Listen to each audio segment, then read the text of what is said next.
Hello, আসসালামু আলাইকুম। কি অবস্থা?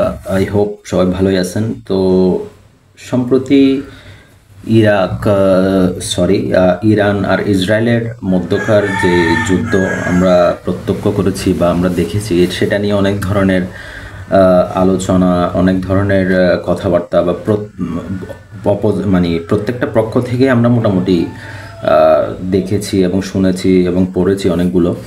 বাট সে বিষয়ে আপনারা প্রত্যেকে হয়তো ওয়াকিবহাল বা অনেক মোটামুটি যারা খবর রাখেন তারা মোটামুটি ওভারঅল সিনারিওটা জানেন। বাট ইন্টারেস্টিং একটা বিষয় যেটা সম্প্রতি খেয়াল করছি, সেটা নিয়ে একটু কথাবার্তা বলতে চাচ্ছিলাম আর কি। সেটা হচ্ছে আমরা আমাদের স্মরণকালে মোটামুটি আমেরিকা কয়েকটা যুদ্ধে জড়াইতে দেখছি। তার মধ্যে ইরাক যুদ্ধ আছে, দেন আফগানিস্তান ওয়ার আছে, তারপরে আরও কয়েকটা আছে মিডল ইস্টার্ন অন্যান্য কান্ট্রিগুলোতে তো বম্বিং, সিরিয়াতে তাদের যে যুক্ত হওয়াটা, এগুলো সবগুলাই আছে। বাট ইন্টারেস্টিং যে বিষয়টা আমার মনে হয় সম্প্রতি, মানে যেটা নতুন যে বিষয়টা খেয়াল করলাম, সেটা হচ্ছে আগে একচেটিয়াভাবে যুদ্ধের পক্ষে যেভাবে আমেরিকা তার ন্যারেটিভটা নির্মাণ করতে পেরেছিল, এই যুদ্ধে সেটা তারা করতে পারে নাই। সো আমার মনে হয় এটা ইরানের জন্য একটা অ্যাডভান্টেজ যে আমেরিকা এককভাবে তার মিথ্যা প্রোপাগান্ডা দিয়ে সবাইকে কনভিন্স করতে পারে নাই, যে পুরো জিনিসটাকে সে লিগালাইজড করতে পারে নাই। ইভেন ইসরায়েলও পারে নাই। এটা ইন্টারনেটের কল্যাণে হইতে পারে। ইন্টারনেটের অনেক খারাপ ইয়েও আছে। ইরান বলেছিল যে আপনার হোয়াটসঅ্যাপ তাদের লোকেশনগুলো শেয়ার করার মধ্যে, তাদের গুরুত্বপূর্ণ ব্যক্তিদের লোকেশন এবং অন্যান্য ইনফোগুলা ইসরায়েলের সাথে শেয়ার করার ফলে তাদের যেই টপ সায়েন্টিস্টগুলাকে হত্যা করা হয়েছে, এটা সেই কারণে পসিবল হয়েছে। আদারওয়াইজ এটা তো পসিবল হইতো না। এবং সম্প্রতি আরেকটা নতুন তথ্য আসছে, সেটা হচ্ছে ভারতীয় যে প্রোগ্রামাররা বিভিন্ন অ্যাপস এবং অন্যান্য প্রোগ্রাম বিষয়ে কাজ করতেছিল ইরানে, তারা যে সফটওয়্যারগুলো ইউজ করতেছিল সেগুলো বেসিক্যালি ইসরায়েলি ছিল। অ্যান্ড ওইগুলোর মধ্য দিয়ে তারাও ডেটা পাচার করতো, যার ফলে এই বিশাল ক্যাজুয়ালিটিটা ইরানকে বহন করতে হচ্ছে এটার জন্য। বাট আমি রিসেন্টলি এগুলো তো সব মোটামুটি আমাদের জানা বিষয়, আমরা দেখতেছি। এখন এর মধ্যে আমি একটা রিসেন্ট সময়ে একটা পডকাস্ট শুনতেছিলাম, সেটা হচ্ছে টাকার কালসন অ্যান্ড মার্জরি টেলর গ্রিনের মধ্যকার একটা পডকাস্ট। সো টাকার কালসনের ট্যাড ক্রুজের সাথে পডকাস্টটা নিয়ে খুব আলোচনা হচ্ছিল, সেটা অনেকেই মানে হয়তো খেয়াল করছেন। সেই থেকে মূলত টাকার কালচারের প্রতি আমার একটু ইন্টারেস্ট তৈরি হয়, ফলে আমি তাকে নিয়ে আরেকটু ঘাটাঘাটি করি। দেখতেছি যে সে মোটামুটি তার প্রোফাইল উইকিপিডিয়া যেটা শো করতেছে এবং যেটা পাওয়া যাচ্ছে, সেটা হচ্ছে সে ফার রাইট মোটামুটি সমর্থক অ্যান্ড কনজারভেটিভ মাইন্ডসেটের একটা লোক ছিল, যে ফক্স নিউজে দীর্ঘদিন সে কাজ করেছে। অ্যান্ড আলটিমেটলি ফক্স নিউজ সম্পর্কে তো সবারই ধারণা আছে, এটা হচ্ছে আমেরিকান প্রোপাগান্ডাগুলার একটা প্রোপাগান্ডা প্রচারের পিয়ার হিসেবে কাজ করে তারা। প্রত্যেকটা আমেরিকা যতগুলো যুদ্ধ রিসেন্ট সময়ে করছে বা বাইরে যত বেশি অ্যাট্রোসিটিস করছে, প্রত্যেকের পক্ষেই জনমতগুলা তারা তৈরি করছে। Fox news, CNN, new York Times, এরা মূলত প্রোপাগান্ডাগুলো ফিড করছে মানুষকে। অ্যান্ড এটা টাকার কালসনের ব্যাকগ্রাউন্ড মোটামুটি এটাই বলতেছে। অ্যান্ড মার্জরি টেলর গ্রিন, সে হচ্ছে আমেরিকান একজন পলিটিশিয়ান, রিপাবলিকান ব্যাকগ্রাউন্ডের। সো তার উইকিতেও সেম জিনিসই দেখাচ্ছে, সেও কনজারভেটিভ অ্যান্ড ফার রাইট মোটামুটি সমর্থক টাইপের একটা পার্সন, সেটা উইকি জানাচ্ছে আমাদেরকে। অ্যান্ড ইন্টারেস্টিং ব্যাপার হলো এই দুইজনের মধ্যকার যে পডকাস্টটা টাকার কালসনের নিজস্ব ইউটিউব চ্যানেলে আমি দেখলাম, এটা কমপ্লিটলি ডিফারেন্ট একটা ভাইব বা ডিফারেন্ট একটা ন্যারেটিভ সামনে নিয়ে আসতেছে। সেটা হচ্ছে ইসরায়েল সম্পর্কে এতদিন পর্যন্ত আমেরিকার মধ্যে যে ধরনের একটা মানে সহমর্মিতা ছিল, লাইক ফার রাইট থেকে তো এটা আসার সম্ভাবনাটা খুব বেশি, অ্যান্ড কনজারভেটিভদের মধ্যে এটা খুব প্রবল পরিমাণে ছিল। সো ওইটা আমার মনে হয় কি মানে সাম্প্রতিক সময়ের মধ্যে ওই ব্যাপারটা মানে ভেঙে পড়তেছে, মানে বিষয়টা এটা মানে এই ন্যারেটিভটা খুব বেশি হারে খুব স্ট্রংলি ওইখানে মানে হোল্ড করতে পারতেছে না। এটা বলার কারণ হচ্ছে যখনই আমি টকশোটা এই পডকাস্টটা দেখতেছিলাম, এই পডকাস্টের মধ্যে অনেকগুলো বিষয় তারা ডিসকাশনে নিয়ে আসছে যেগুলা মানে আমরা এতদিন লিবারাল পয়েন্টের আলোচনায় শুনতাম, বাট কোনো কনজারভেটিভ বা ফক্স নিউজ বা অন্যান্য এদের আলোচনায় ব্যাপারটা থাকতো না। অলওয়েজ ইসরায়েলকে একটা আপার হ্যান্ড দিয়ে রাখতো। অ্যান্ড আপনারা যদি পিয়ার্স মর্গানের শোগুলা দেখেন তাহলে সেখানেও বিষয়টা দেখবেন যে অলওয়েজ যে কোনো ডিসকাশনের শুরুতে তারা প্রথমে হামাসকে কন্ডেম করতেছে কিনা আর এই প্রশ্ন দিয়েই আলোচনাটা শুরু করতো এবং অপোজিশনকে একটা বেকায়দায় ফেলে দিত যে ইসরায়েলি আর্মি, আইডিএফ অ্যান্ড ইসরায়েলের যে অ্যাট্রোসিটিস এগুলো নিয়ে তাদের প্রশ্নটা খুব বেশি তীক্ষ্ণ ছিল না, মূলত হয়তো উল্টাটা। সো এই পডকাস্টটা আমি যেটা খেয়াল করলাম সেটা হচ্ছে এই ন্যারেটিভগুলারে কিন্তু খুব মানে ন্যারেটিভগুলো থাকতেছে না এবং এগুলো খুব ক্রমশ ভেঙে ভেঙে পড়তেছে। অ্যান্ড সেটা খুব ভালোভাবে পডকাস্টে বোঝা যাচ্ছে আর কি বিষয়টা। সেখানে অনেকগুলো বিষয় পডকাস্টে আলোচনায় তারা নিয়ে আসছিল, যেখানে প্রথম যেটা আমার ইন্টারেস্টিং লেগেছে সেটা হচ্ছে মার্জরি Taylor green American Hollywood culture নিয়ে কথা বলছে, খুব সুন্দর এবং গোছালো এক কথা বলছে। যে বিষয়টা নিয়ে আমি মোটামুটি মানে যখন আমি হলিউডের সিনেমাগুলো দেখা শুরু করছি 2013-14 দিকে, অ্যান্ড সেই সময় একটা দুইটা পোস্টে করছিলাম, অ্যান্ড আমার নিজেরও মনে হয়েছিল যে মানে হলিউড মূলত আমেরিকান এই ধরনের যাবতীয় অবৈধ যুদ্ধগুলোকে অ্যান্ড প্রত্যেকটা রেজিম চেঞ্জ আমেরিকান প্রোপাগান্ডাগুলোকে এক ধরনের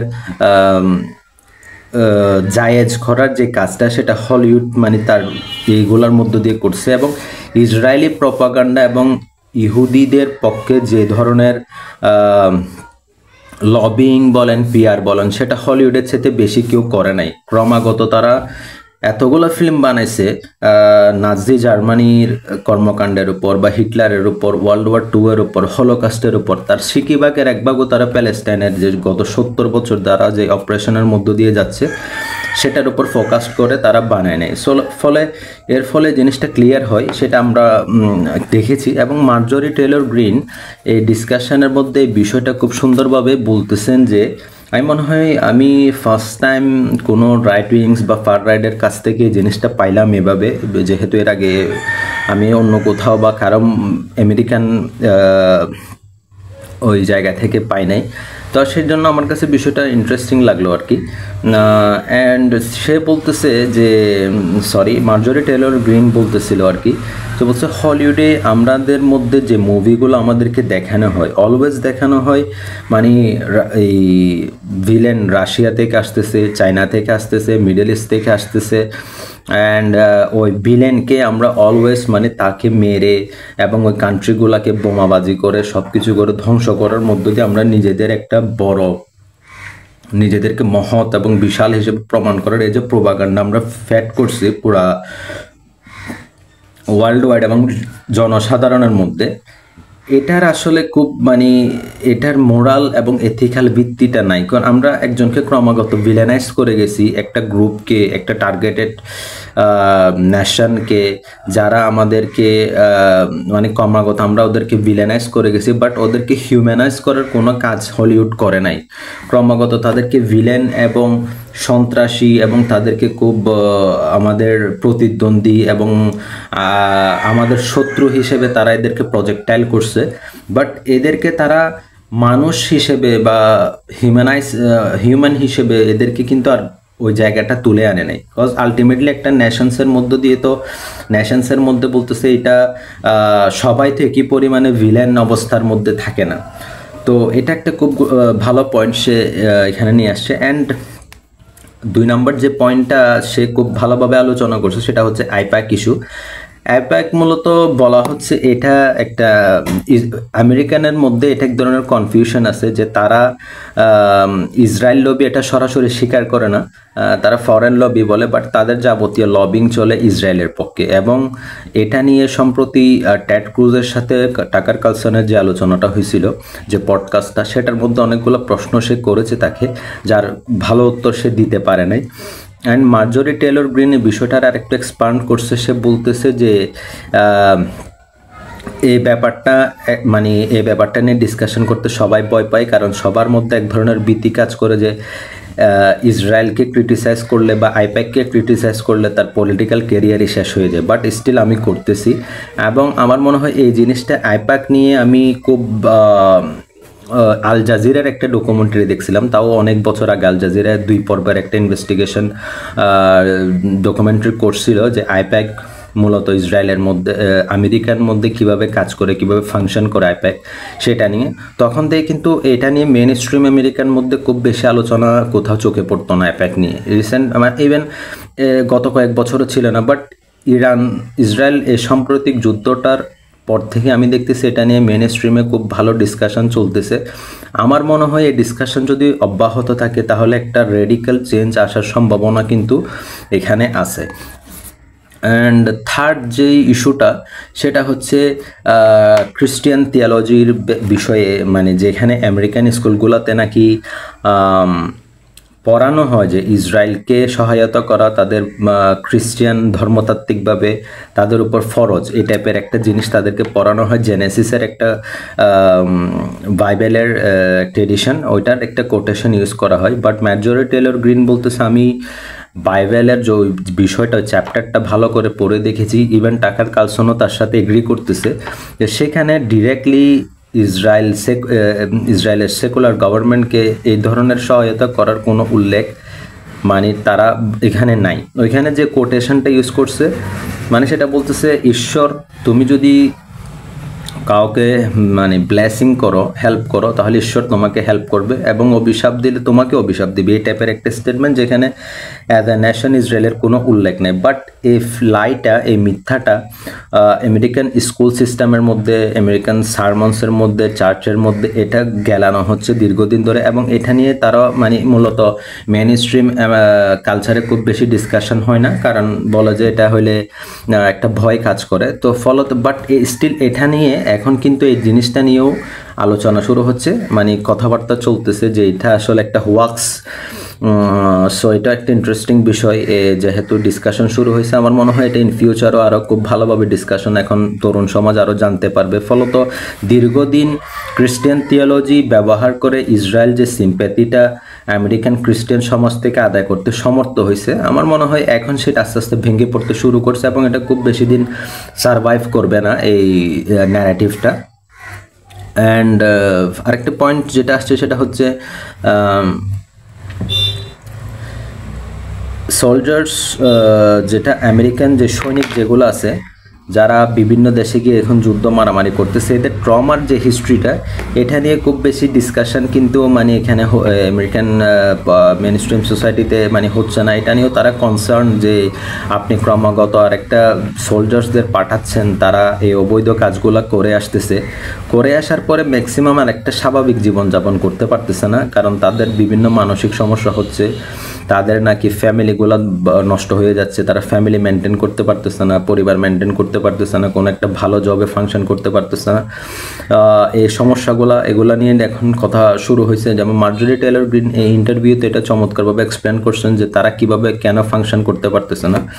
এর বাইরে আমেরিকান মিডিয়াগুলোর প্রোপাগান্ডা, যেমন ফক্স নিউজ, যেমন মার্জরি টেলর গ্রিন একটা জায়গায় বলতেছে নিউ ইয়র্ক টাইমস তারা যুদ্ধকে খুব ভালোবাসে, তারা যুদ্ধ খুব পছন্দ করে, এবং তারা অলওয়েজ চায় যে এরকম একটা উত্তেজনাকর সিচুয়েশন লেগে থাকুক, তাহলে অলওয়েজ তাদের যে ইয়াটা থাকে, তাদের যে দবদবা, ওইটা অব্যাহত থাকবে। সো মূলত এই পডকাস্টে মার্জরি টেলর গ্রিন আর টাকার কালসন যে ইস্যুগুলো নিয়ে কথাবার্তা বলছে এবং যতগুলো ইস্যু ডিসকাশনে নিয়ে আসছে, আমেরিকান ফার রাইট পজিশন বা কনজারভেটিভ পজিশনের কোনো লোকের কাছ থেকে এই ধরনের জিনিসটা পাওয়া, এটা সত্যি ইন্টারেস্টিং।